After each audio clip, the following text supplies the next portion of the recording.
अस्सलाम वालेकुम। मेरे माँ प्यो भैन भरा मेरा कोई नहीं है। कभी कोई नहीं खड़ता, कभी कोई नहीं खड़ता। मेरे तो अल्लाह के बगैर मेरा कोई नहीं है। अच्छा फिर वैसी से मैं नौकरी करता था। अब मेरा एक्सीडेंट होया, उन्होंने छोड़ दिया। एक्सीडेंट होया, मेरे दो तो मजदूर हो गए।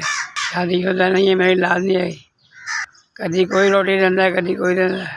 मेरा कमाने वाला कोई नहीं है। मेरी मदद करो। अल्लाह तुहानू इज्जत देवे। मेरे गरीब का ख्याल रखे। मेरे गरीब का ख्याल करो। मैं लाचार पथाज परहेजगार बंदा भी ऐसे मेरे 5,000 रुपया लेकर मेरी मदद की थी।